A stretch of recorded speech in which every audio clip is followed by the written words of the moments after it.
બધા, welcome back to આજનો blog. તો આજે છે મારા મમ્મીનું વટ સાવિત્રીનું વ્રત, તો એના માટે અમે તૈયાર થઈ ગયા છીએ અને મમ્મી બીજી બધી તૈયારીઓ કરે છે પૂજાની, તો એ હું તમને બતાવું. અને આજે મારા મમ્મી સરસ મજાના તૈયાર થઈ ગયા છે.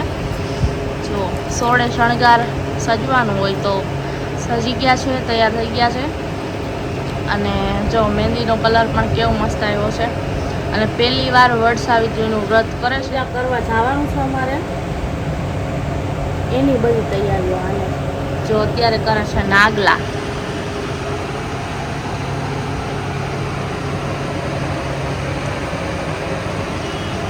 મારા મમ્મી ઉઠ્યા હતા સવારે 4 વાગે. જોકે રોજ નથી ઉઠતા, વહેલા તો ઉઠતા હોય પણ 4 વાગે એટલા બધા વહેલા નથી ઉઠ્યા. આજે વ્રત હતું ને તો 4 વાગ્યાના ઉઠ્યા છે. બ્રહ્મ સ્નાન કર્યું અને પછી ઘરનું બધું કામ કરવાનું હોય અને પછી પૂજા કરવા જવાની હોય, તો બધું મમ્મીએ કરી નાખ્યું છે. અને હવે પૂજાની થાળી રેડી કરે છે અને પછી અમે હા આંગણું પૂજવાનું છે. પહેલાં આપણે જેમ રોજ દીવાબત્તી કરતા હોય, ઘરમાં પૂજા કરતા હોય એમ કરવાનું, આંગણું પૂજવાનું અને પછી મંદિરે પૂજા કરવાની. હા, વડલાની પૂજા કરવાની હોય, કારણ કે વટ સાવિત્રીનું વ્રત છે. અને પોતાના પતિની લાંબી આયુષ માટે આ સુહાગન સ્ત્રીઓ વ્રત કરતી હોય, તો એના માટે મારા મમ્મી રહ્યા છે. પહેલાં કોઈ એવો ખ્યાલ નહોતો, હવે મારા મમ્મીને ખબર પડી તો મારા મમ્મી કે મારે તો આ વ્રત રહેવું જ છે. એટલે જો કંઈક આવી રીતે તૈયારીઓ ચાલે છે. અને હમણાં આંગણા પૂજન કરશે ને એ હું તમને બતાવીશ. મારા મમ્મી એમ કહેતા હતા કે નાના હતા ને ત્યારે બહુ આંગણા પૂજન કરતા. અમે તો નથી કર્યું, પણ હમણાં એ કરશે ને તો અમે જોશું. ઘરે ઘરે આંગણા પૂજવા જાય, પછી ચોકલેટ આપે, રૂપિયો આપે, ભાગ આપે. બહુ આંગણા પૂજ્યા. અમે તો બધી મુલાકાત નથી ગયા એટલે અમે એવું કઈ કર્યું નથી. જયા પાર્વતી ને એવા બધા વ્રત. નાગલા બની ગયા. આ ચુંદડી બનાવો ને. હા, નાગલા બની ગયા છે. છેલ્લી ચુંદડી. અને આખા દિવસમાં અમે શું શું કરવાના છીએ, વ્રત કઈ રીતે કરવાનું હોય, શું હોય, આ તે બધું જ આ બ્લોગમાં તમને જોવા મળવાનું છે. તો લાસ્ટ સુધી કન્ટિન્યુ તમે જોડાઈને રહેજો, કારણ કે આ બ્લોગ જોવાની તમને બહુ મજા આવવાની છે. અને તમને જાણવા મળશે કે કઈ રીતનું હોય, શું હોય, વ્રત પાછળનો મહિમા શું છે, એ બધું અમને તમે આગળ બ્લોગમાં જણાવશો. થઈ ગયું બધું રેડી? હજી પૂજા બહુ કાઢવાનો છે. મમ્મી બહાર કાઢીને થાળી ઉપર રાખશે ને. આટલું બધું તો ઓલરેડી થાળીમાં રેડી કરી લીધું છે. જે બધું લઈ જવાનું હોય આ શણગાર પણ ચડાવવાનું હોય, ચૂંદડી ચડાવવાની હોય, બાર ફ્રૂટ પણ ચડાવવાના હોય, તો તો એ બધું અમે લઈ જશું. અને પછી પણ કંઈક દાન પૂન કરવાનું હોય તો એ અમે કરશું. એનું શું કરો છો? દીવો પ્રગટાવવા છે. હા, તો એ રહેવા દો. દીવો પ્રગટાવવા માટે વાત લઈ જવાની છે, તો હું ગોતી દઉં. આ નહીં, ચલો રેડીમેડ આવે ને, આ લ્યો, આમાંથી કાઢીને રાખી દો.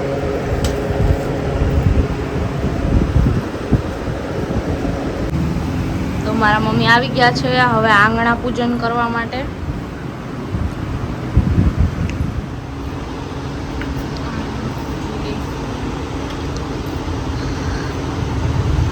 જુઓ, હવે આમ કાંઈક મારા મમ્મી આંગણા પૂજન કરશે. તમે લોકોએ પણ આંગણા પૂજન કર્યું હોય તો કમેન્ટમાં કહેજો, કેમ કે મને તો નવું નવું લાગે છે.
પૂજન કરી લીધું છે. હવે આપણે મંદિરે જઈશું વડની પૂજા કરવા. વડસાલથી વ્રત રહીશું એટલે જો આંગણાનું પૂજન કર્યા પછી કેટલું મસ્ત લાગે છે અહીંયા.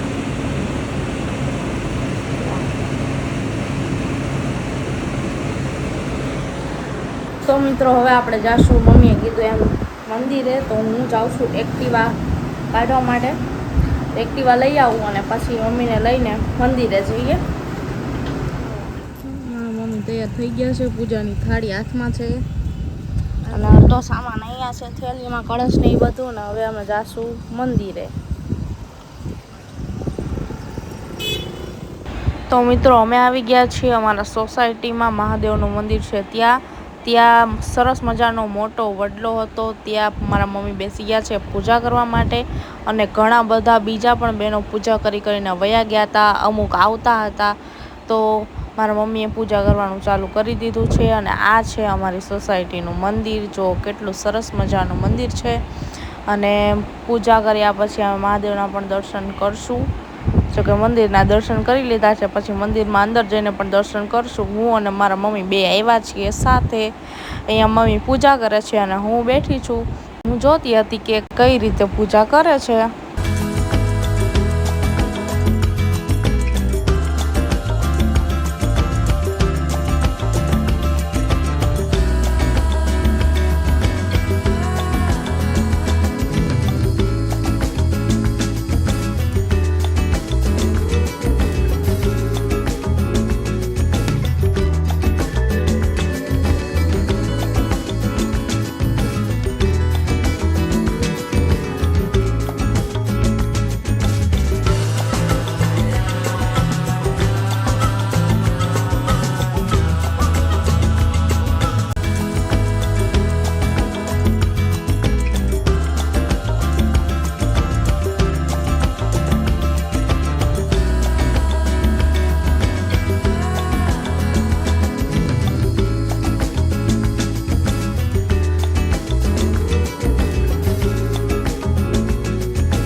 મમ્મીએ પૂજા કરી લીધી છે અને પછી હું આવી ગઈ છું મહાદેવના મંદિરમાં જલ ચડાવવા માટે.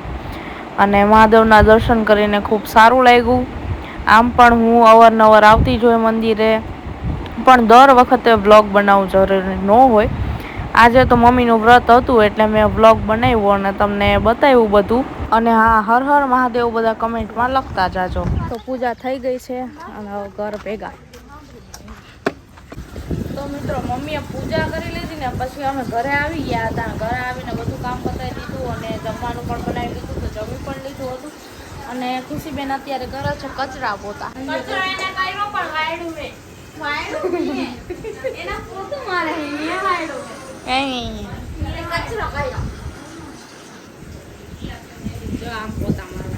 એટલે અમારે છે ઓલું પોતું, પણ એમાં એવું છે ને કે ખુશીબેનનો વજન બહુ વધી ગયો છે, તો કંઈક આ રીતે આપણે વજન ઓછો કરાવવાનો છે. તો એ લોકો એનું કામ કરી નાખ્યું ને મારે ધોવાના છે વાસણ, તો વાસણ ધોઈ નાખીએ પછી મળીએ. તો મિત્રો આજે મારા મમ્મીનું વડ સાવિત્રીનું વ્રત છે. તો એમાં એવું હોય કે જે થાય તમારી શક્તિ પ્રમાણે તમારે દાન પુણ્ય કરવાનું. સુહાગન સ્ત્રીને તમારે શણગારની વસ્તુ, સાડી, આ તે બધું આપવાનું, તમે આપી શકો એ પ્રમાણે. તો અમે બધું લેવા માટે આવ્યા હતા. જુઓ હવે અમે આવી ગયા છીએ સાડીની શોપમાં અને મમ્મી અહીંયા સાડીઓ જોતા હતા ને મને બતાવતા હતા કે તું આમાંથી કંઈક સિલેક્ટ કર, તને ગમે એવી આપણે લેશું. તો અમે સાડી પછી સિલેક્ટ કરી લીધી છે ને પછી અમે આપવા જાશું એમને. અને ઓફકોર્સ અમારે કંઈક સારું લઈ જવું હતું, કારણ કે જેને પણ અમે આપીએ એ સારી રીતે પહેરી શકે. આપણે શોપિંગ કરી લીધી છે, બધું લેવા માટે આવ્યા હતા અને લઈ લીધું. હવે જાશું દેવા માટે. સાડી લીધી, સાડી થોડું ખાવા પીવાનું લીધું. સાડી છે, બ્લાઉઝ છે.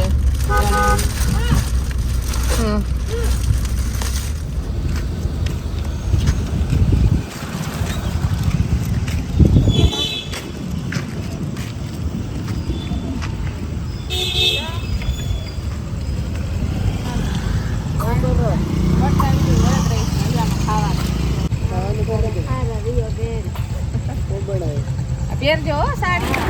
તો અમે બધી વસ્તુ આપીને આવી ગયા છીએ ઘરે, અને ઘરે આવીને મમ્મીને કરવાની હતી પપ્પાની પૂજા, કારણ કે પપ્પા માટે મમ્મી વ્રત રહ્યા છે. અને આમાં એવું હોય કે પૂજા કરવાની હોય તો મમ્મી આવી ગયા છે પૂજા કરવા માટે, અને આગળ વ્લોગમાં જોવો તમે પૂજા કઈ રીતે કરે છે.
પપ્પાની પૂજા કરીને પછી મમ્મીને વાર્તા વાંચવાની હતી, તો એટલા માટે બેસી ગયા છે.